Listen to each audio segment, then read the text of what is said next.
Students, आप लोग पिछले वीडियो में देखे होंगे कि क्या होता है इलेक्ट्रिक फ्लक्स, और मैंने बताया था कि उसमें एक इंपॉर्टेंट टॉपिक थी जो ध्यान देना था। वो ध्यान यह देना था कि जब भी हमें इलेक्ट्रिक फ्लक्स निकालना हो तो फाई बराबर ई ए कॉस थीटा होता है, और यह जो थीटा है यही खतरा करता है। थीटा क्या होना चाहिए? एरिया वेक्टर और इलेक्ट्रिक फील्ड के बीच का एंगल होना चाहिए। और मैंने बताया था एरिया वेक्टर किसी सरफेस के परपेंडिकुलरली होता है। सरफेस के परपेंडिकुलरली अगर वह 2D सरफेस है तो आउटसाइड इनसाइड दोनों तरफ, एक बाहर एक भीतर। लेकिन अगर वह 3D है तो आउटसाइड एरिया वेक्टर लिया जाता है न्यूमेरिकल्स में, या कहीं भी लगाते हैं तो आप। अब उसी से मैं एक कहानी छोटी न्यूमेरिकल से चालू करता हूं, कंसेप्ट देता हूं, फील करवाता हूं। अगर सपोज करो यह कोई स्फीयर होता और मैं कहता इसका रेडियस r है, और यहां पे प्लस क्यू चार्ज मैंने रख दिया, और कहा जाता कि इसका इलेक्ट्रिक फ्लक्स क्या होगा। मैंने एक सेंटर पे प्लस क्यू चार्ज रख दिया। इस प्लस क्यू चार्ज के कारण आपसे पूछा जाता कि इसका एरिया वेक्टर क्या होगा। तो सुनिए साहब, इसका तो यह तो आप बताते प्लस क्यू है, एरिया वेक्टर तो इधर चला। अरे भाई सपोज करो ये सर्कल है, इसके भीतर जाएंगे, ये एरिया वेक्टर आ गया, यह तो एरिया वेक्टर हो गया। अच्छा, यह प्लस है, इंटेंसिटी किधर होगी? इधर ही होगी। लेकिन यह तो इस थोड़े से भाग के कारण आई, ऐसे से कई जगहों पर होगा। यहां भी हो सकता है, यहां भी हो सकता है, यहां भी हो सकता है।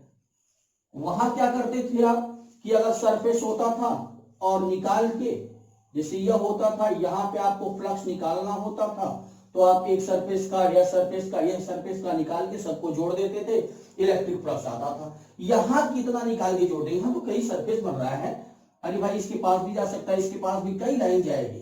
तो इसका एक तरीका आप जानते हैं, मैंने बताया था कि आप एक छोटे से पार्ट का, इस छोटी सी एरिया का निकालिए, जिसे गॉसियन सरफेस कहा जाता है। छोटे से पार्ट का यदि हम फ्लक्स निकाल के और उसको इंटीग्रेट कर दें तो पूरे स्फीयर का क्या आ जाएगा? इलेक्ट्रिक फ्लक्स आ जाएगा। याद रहे, हमें पीछे ही पढ़ाया था इलेक्ट्रिक फील्ड में, इंटेंसिटी में, कि एक चार्ज कारण मालूम होता था हमें, तो पूरे के कारण हमने क्या किया था कि एक चार्ज कारण निकाल के उसको इंटीग्रेट कर देते थे, पूरे बॉडी के कारण हो जाता था। उसी तरह यहाँ पे एक सरफेस के कारण निकाल के इंटीग्रेट कर देंगे तो पूरे का आ जाएगा। जैसे कैसे आएगा देखिए थोड़ा, तो मैंने बताया। अब आप करो क्या, आपको मालूम है फाई बराबर होता है ई ए कॉस थीटा, ठीक। तो आप छोटे से पार्ट का निकाल रहे हो, इसका मतलब छोटा सा फ्लक्स डी फाई बराबर ई इंटू एरिया भी छोटी, पूरी एरिया नहीं ले रहे हो, रेडियस आर है इसका, डी इंटू ए। अच्छा, इसका एरिया वेक्टर और इसके बीच का एंगल कितना है? 0 डिग्री, कॉस 0 डिग्री लिख सकते हैं। अरे भाई जिस दिशा में एरिया वेक्टर उसी दिशा में इलेक्ट्रिक फील्ड, एंगल 0 डिग्री। तो यदि हम लिखें इसको d phi is equal to E into d A. अच्छा, यह सबके लिए फार्मूला सही होगा, इस फार्मूले को आप लोग नोट कर लेना। यह किसी भी चीज के लिए निकालना हो यदि इलेक्ट्रिक फ्लक्स, तो इंटीग्रेशन एक ऐसा मेथड होता है, जैसे अगर हम सॉलिड का निकाल देते तो इस सरफेस का निकाल के सबको ऐड कर देते थे। सिलेंडर का निकाल देते तो किनारे वाले का ऊपर वाले निकाल के प्लस कर देते थे। लेकिन अगर स्फीयर है, कोई ऐसा पार्ट है जिसकी सरफेस की काउंटिंग हम नहीं कर सकते, उसका निकालने के लिए हम छोटे से पार्ट का निकाल के उसको इंटीग्रेट कर देते हैं तो पूरे का फ्लक्स आ जाता है। जो भी निकालना होता है इंटीग्रेट करने के बाद सब चीज आ जाता है। तो मैंने यह बताया कि डी फाई बराबर ई into d A, E dot D A लिख सकते हैं। अच्छा, अब हमें निकालना किसका है? अच्छा, इसको लिख क्या सकते हैं, हमें फ्लक्स निकालना है। D phi is equal to E into d A into cos 0 की वैल्यू तो आपने बता दिया था, तो ई इंटू डी, अच्छा लिख देता हूं फिर से, E A into cos 0 degree, या D phi is equal to E की वैल्यू क्या होती है? किसी चार्ज के कारण किसी पॉइंट पर इंटेंसिटी क्या होती है? 1/4 पाई एप्सिलॉन नॉट।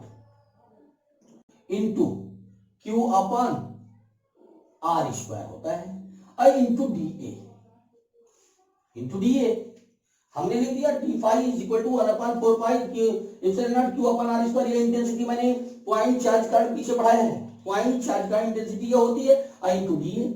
अच्छा अब साहब क्या कर सकते हैं हम कर सकते हैं इस पार्ट को कि डी फाई इज इक्वल, अब दोनों साइड को मैं इंटीग्रेट कर देता हूं, इंटीग्रेट बोथ साइड। अगर इंटीग्रेट करता हूं तो क्या आएगा, integrate d phi is equal to, या इसको इरेज कर दें, आया कितना हमें, integration of d phi is equal to 1/4 pi epsilon naught Q upon are square integration of d ए।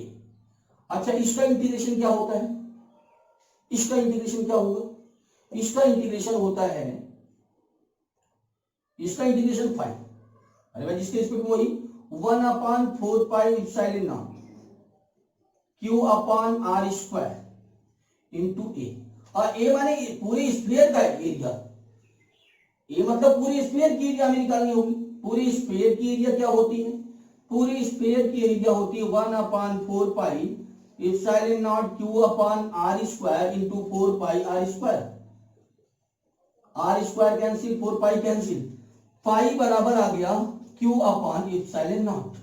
यही है गॉस थ्योरम। गॉस थ्योरम मैंने लिखा भी होगा, देखिएगा ये कि the electric flux through any close surface, किसी क्लोज सरफेस से जो इलेक्ट्रिक फ्लक्स होता है वह उसके क्लोज सरफेस के 1/एप्सिलॉन नॉट टाइम होता है जो क्लोज चार्ज होता है। मैंने लिखा है कि the electric flux through any close surface is equal to the 1/एप्सिलॉन naught times the net charge enclosed by surface. तो आप क्या बताओगे, electric flux is mathematically equal to the 1/एप्सिलॉन naught time of closed charge. Electric flux is mathematically equal to the 1/एप्सिलॉन naught time is closed charge। Close charge का 1/एप्सिलॉन naught time होता है। तो आप सभी लोगों को गॉस थ्योरम समझ में आ गया होगा। मैंने उसका फील्ड भी दिया, अगर न्यूमेरिकल ऐसा आता है स्फीयर के रूप में, जैसे आपने पीछे क्या किया था, ऐसे सिंपली आपको पढ़ना है।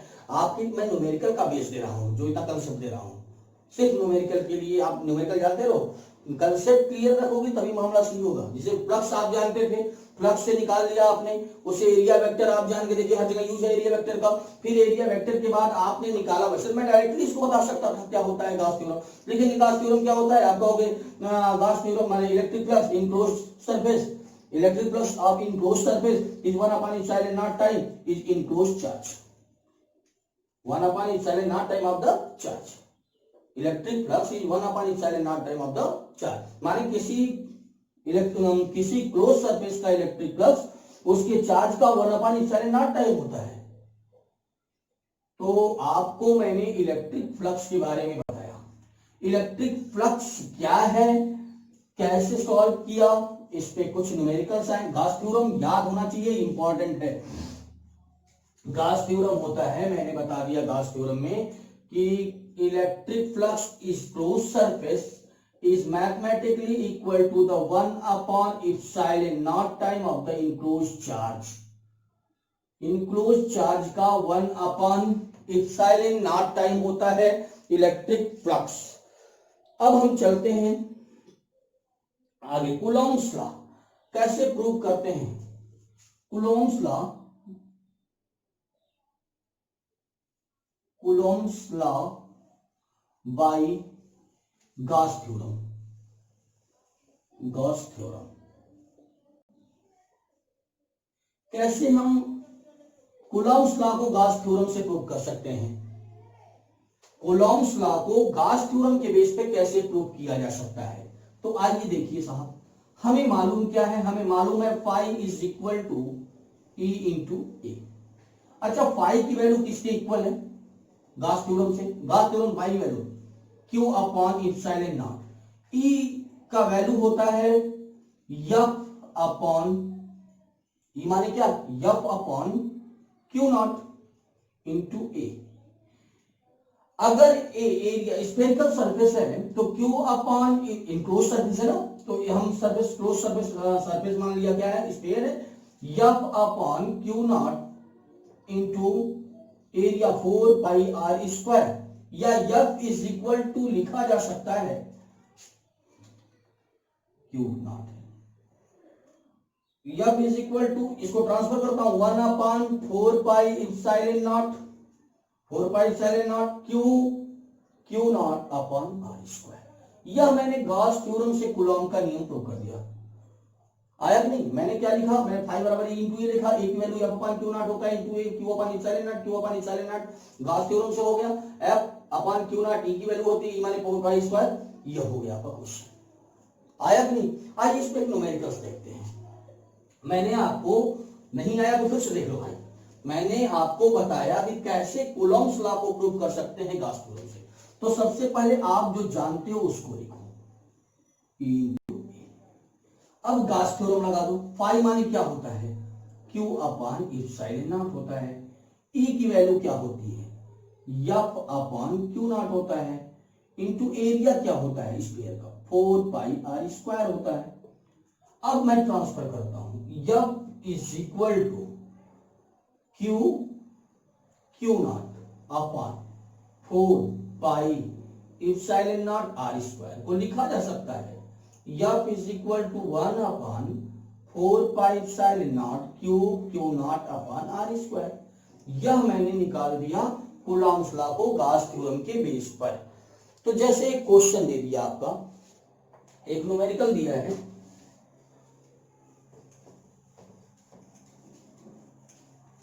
अब इस पे गॉस थ्योरम पे एक न्यूमेरिकल देखिएगा साहब। जैसे दिया है if vector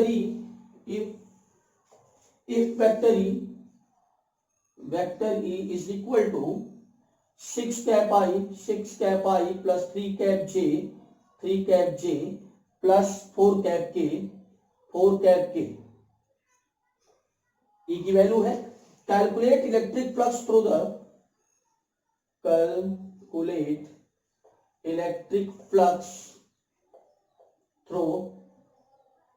the through the surface area